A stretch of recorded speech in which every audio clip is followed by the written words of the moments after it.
Welcome to Bishop Fox Live from DEF CON 30. I'm Joe Seckman, AVP of R&D. And I'm Tom Eston, AVP of Consulting at Bishop Fox, and I'm here to welcome our next guest, and that is Steve Ragan, who is team leader, storyteller, and editor at Cisco. Welcome to the live stream. Well, hello. Thank you for having me. Glad to have you. So, yeah, maybe you can tell the audience a little bit about you and your background. So, let's see. I've been in the security industry now for about 20 some odd years. Only 20? Yeah, I know. I'm a young guy. And then let's see. I started off in IT and security. It's a funny story behind that. So what happened was one day I was sitting at the desk. Boss comes up and says, "Steve, I need you to be a security guy." I don't want to be a security guy. I want to be IT. And he goes, "We're going to have to lay you off." Security it is. Security guy. Yeah, so they gave me a firewall manual, and ta-da, that's where I went. So I did that for a few years, and then I went out solo, and I started working for a news company in England. And what had happened was they'd asked me, the owner had asked me a question about something of a keychain. It was the Melinda Gates hack. That's when they were cracking the key licenses for Windows Vista. And so, being a smart aleck, I wrote the answer to the question in like the form of a news article and sent it back to him. Had like cited sources and everything like this. He puts my name on it and he prints it. And I thought that was so cool. I'm on the internet. Like, that's amazing. And I was like, that is neat. And he's like, "You want to do it again?" I'm like, "Yes." And that's how I got into journalism. And I did that for a long time. Focused mostly on research and investigative journalism in the security space only. Leveraged a lot of my previous knowledge and experience into that and told some really good stories that I'm proud of. And then I moved on for that, went back into the industry, and here I am. That's what I'm doing now. Wow. I kept my strange hobbies, though. That's a thing. Yeah, that's actually one of the first things I wanted to ask you about. Oh, yes. Fishing kits. Collecting fishing kits as a hobby. I can Like seashells? say- Like- yeah. No, it's not. Well, kind of like seashells. So I find the fishing kits on the web and download them, and then I just extract everything there is from them. So it's literally the source code the criminals are using to launch their attacks. And what I've done is, as a hobby, I wanted to learn to code Python. And I have no idea how to code. And I thought, let's find a project to do it. And so what I did was I wanted to find a way to search a web server for strings. And if said strings match a given pattern, alert the administrator that this is a phishing kit for X. So I started hunting phishing kits and downloading them. And I would take the elements within the kit itself, and I would go through and just log them into a file and then pump that into the Python script. And you could search an entire web server in seconds. And if it pumps out with you, like, "Hey, this is a Microsoft phishing kit. This is LinkedIn. This is, some sort of social media or a banking thing." And that's how I started learning it. And then my collection grew, and so did the signatures and detection things. And so I open sourced it. I put it on GitHub. Learned how to use GitHub. That was interesting. Apparently, if you don't save things and you try to push it, you can wipe your entire directory. Isn't that fun? Yeah, it's great. That and the power of open braces. I learned that in Python, because if you don't close things, it just goes in an infinite loop, and you watch your VMs die. That's always fun. So it was a learning experience. But yeah, to this day, I still collect phishing kits. I get about 100 or so a day. Oh, wow. And, yeah, I mapped them. So last year I wrote like a blog post. It was basically like one of my threat reports that I was doing in a previous day job. And I just broke down all the phishing kits I got for the year. Like, here's how many I had, here's what I was seeing, here's some trends, here's some patterns. And so I'm still doing that kind of research because it's entertaining and relaxing. That's my hobby, phishing kits. Nice. That's awesome. And then criminal economics, that. Oh, yeah. Cool. I was going to ask you, like, just coming from the journalist background, right? Like, how has that kind of changed the way you think about security today? And is that? So that's weird. Well, not weird as in the question. Yeah. It's a hard thing to balance, because when I was doing journalism, there is no one side or two sides. Sometimes it's just a one-sided story. Sometimes there are two sides. Sometimes there are 50 sides to a story.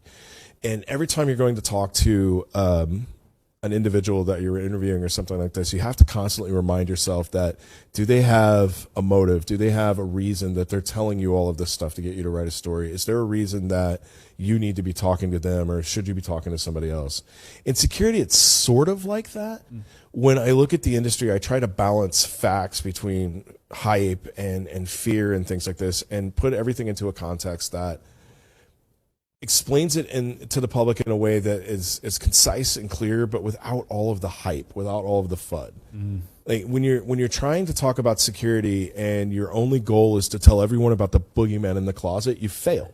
Because if you can't educate the public and get them to understand the reason why this control exists, the reason why this policy exists, then you lose your entire audience. And that lack of engagement is what leads to things like, password 123, winner 14. It seems like a really long password, but if you stack that up on a password cracker, it takes less than half a microsecond to break it.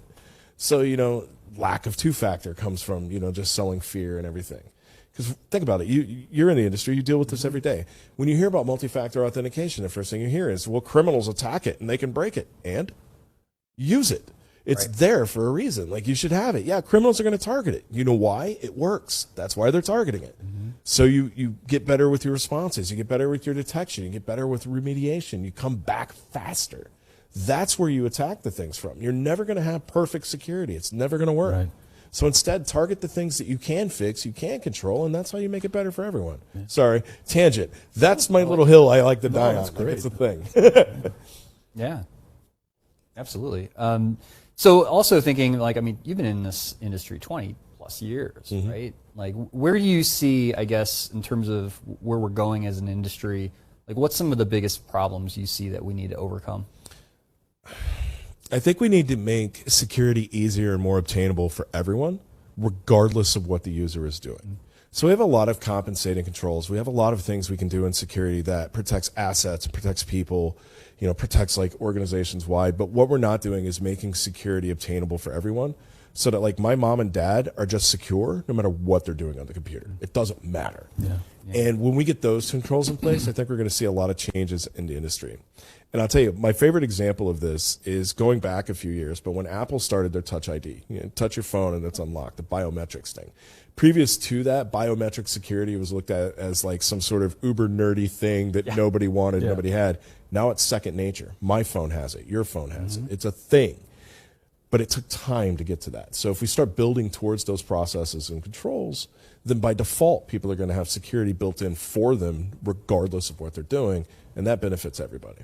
That's a great point. Like just thinking of like the general consumer, the general user, right? Because I feel like all of us in security live in like our own echo chamber, right? Where we're using like all this tech, we're talking about it, but thinking about like your mom or dad or your grandparents that they have no clue about this or even how to use it or how to stay secure.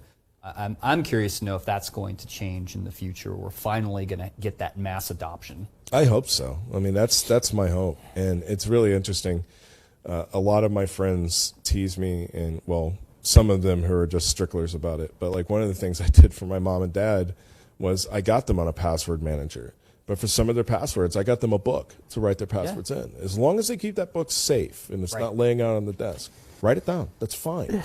Yeah, that's what's funny. It's we all hear the don't write down passwords, but it's like nobody's ever going to find this book that I have my passwords in, unlike an insecure password manager or storing it somewhere else. I would much rather them write their passwords in a book and keep them in the desk locked up next to their thing than to have, my son Steve 25 as their password for every website that they have. I would much rather them write something long and memorable down. Yeah. And different across different sites. I think that's the main area where it really starts causing I thought my dad's sentences. I was like, put a whole sentence in. He's like, but won't somebody guess that? No. First of all, you're going to be using capital letters, punctuation, spaces, things like this. It's a sentence. But it's only you. You're the only one that would know this sentence or its meaning. Nobody's going to guess that. And he's like, oh, well, that's great. I go, you could do it for each website. And so he does. He has multiple sentences he remembers whenever he wants to log into something. Yeah. So I see you have an event badge at DEF CON. You want to talk a little bit about what you'll be doing here this weekend? So Saturday night after Hacker Jeopardy, Rando and a bunch of people, we're going to be putting on a contest called Whose Slide Is It Anyway? Yes. And everybody should come out and hang out for some improv comedy. It's going to be fun. Yeah. And I love Whose Slide Is It at all the cons. I think it's a great opportunity for people that maybe need to get over their fear of public speaking. In a fun and I'd say safe way, well, right? Safe. Define safe. Well, true. But yeah, it's a lot of fun. We've been doing it now for 5 years. Dan Aki and Rando is his handle. He's been doing that for 5 years now, and it's a lot of fun because you never know what's going to pop up on screen. Like the slides are completely random. He doesn't even know what the slides are. Yeah. Like they just show up and there they are. So it's a lot of fun. Yeah, it's a good time. Awesome.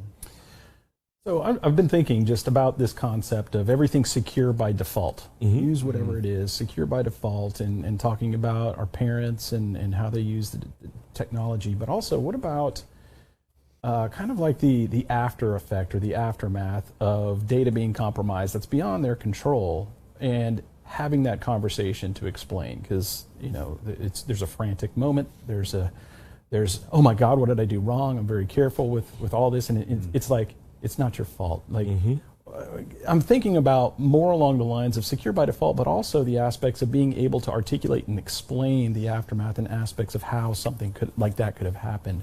Something that I don't know if you've got any thoughts around that or personal experiences or anecdotes. Actually, I had to have that conversation with my parents. Yeah. They had their identities stolen in a data breach, and it was a medical data breach. So it wasn't just their PII, it was pretty much their entire medical history. And they were like, how could this have happened? We're so careful. Like, I don't understand what's going to happen now. How are they going to use this again? And I had to have an entire spectrum of conversation with them to where, first of all, you're not to blame. This wasn't your fault. Nothing you could have done would have prevented this. Criminals do crime, and that's their thing. So how are they going to use this? Well, honestly, Mom, it's just going to be a collection of information that somebody's going to store in a text file for a while. And occasionally they may pop it up and try and use it, somewhere. But mostly what they're doing is collecting information, and then they're going to sell it to the highest bidder, and then that gets passed around. She's like, well, what good does that do? And I was like, well, it gets into identity theft and some other things, but all you have to worry about is knowing that it's out there. And you know how they gave you the credit monitoring? And she goes, yeah, I go sign up for it. But does it work? Maybe. But it's not going to hurt you if you have it. Yeah, better than nothing. The thing you need to do is watch your accounts. If you notice a charge somewhere, report it immediately. In the meantime, breathe easy. Your data is out there. It's always been out there. Your information exists in a number of publicly available, freely available databases online. This is no different. It's terrible, don't get me wrong, but I'm not saying you should panic over this. Instead, watch your stuff, and when you see something strange, report it immediately. You're protected by the banks. If you get a fraudulent charge and you report it, the bank's going to take care of you. It's inconvenient for a little while, but you'll be fine. Same with your checking accounts and things like this. The IRS, if they tried to file taxes against you, you could report that. It's a pain. There are processes and steps. I think maybe that should be a little easier, but at the same time, you have the ability to protect yourself. And it was a very, very long, drawn-out conversation because they don't come from the industry that we're in. They don't understand the technology or the processes. So when this happens, it's absolutely scary. So your first progress, the thing you have to do is take away that fear. You have to explain to them that it's okay. I can't even begin to tell you the number of times my identity and credit cards have been compromised over the years. I have enough free credit monitoring. I think I'm going to have it pass it on to my grandkids. It just stacks on top. Add one more. Yeah, it's going to pass on to my grandkids, and it's going to be congratulations, Logan, for graduating high school. Papa's giving you some free credit monitoring. That's a thing. It's going to be what happens, and it is what it is. So I learned a long time ago, don't panic over this stuff because you can only control what you can control. Yeah. And unfortunately, we can't control the criminals. Yeah. And speaking of not controlling the criminals as well, and again, I'm still thinking about the secure by default aspect too. What about things like the human element of security where there's predatory practices online for children or content moderation from protecting our children from malicious content or people trying to exploit or things of that nature too? It seems like it's outside the bounds of a secure by default aspects and needs something else, right? So when you're talking about secure by default and you're looking at hardware and software and communities and platforms, secure by default means something different in each of those environments, right? So let's look at what you're talking about. Let's look at I forget the name of it. It's not Minecraft, but it's some Roblox. Roblox, yeah. Thank you. Yeah, Roblox. So let's look at a community like Roblox, right? Secure by default there would be making sure that the accounts and the transactions within those accounts, the microtransactions and things like that, those are protected. the user has control over what's being spent, what's being brought in, what's added to their account, removed from their account, and it's really hard to navigate without some sort of interchange from the player. When it comes to the targeting and the social aspects of that platform and the risks that are involved there, that's strict adherence to content moderation and things that companies have to invest in. You have to have the people there to monitor the content and watch it. You can't just build AI and expect it to be solved. Computers won't solve that kind of problem.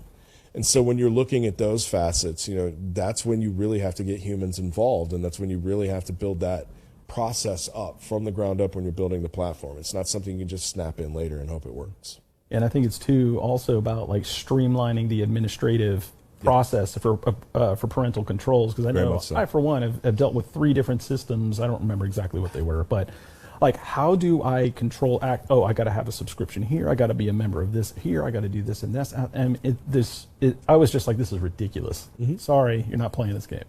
So that was my solution. And the interesting thing is, a lot of gaming platforms over the last couple of years have actually unified a lot of that into a single panel that can be controlled. So like all of your transactions, all of your games, all of your access, all of your groups, your friends list, like all of that stuff's on like a common dashboard, for lack of a better term here. And what's really interesting is, in the gaming industry, when you see like the criminal economics behind it, that's what the criminals have been targeting, are those unified platforms. Because it's unified. Well, golly gee, look at all the wonderful things I have in front of me. And so then that's where you get into platforms and services secured by default. Meaning, since you know the criminals are targeting these unified platforms, now you need to protect the route into that platform. So that's multi-factor authentication. That is, stepped identification and running in through your access IDs and stuff like that. API protection, another big one. Wow, awesome. Well, Steve, where can our audience find out more about you and what you got going on? So I have a couple of projects in the work cooking, but if you want to stay up to date, the easiest way is to find me on Twitter, SteveD3. SteveD3, awesome. All right, well, thanks so much for coming on the live stream. Thanks for having me. Great to catch up, and if you're at DEF CON, definitely check out Whose Slide Is It? And, come see us on Saturday. Yeah, awesome. All right, and we'll be up with more guests on the Bishop Fox live stream from DEF CON.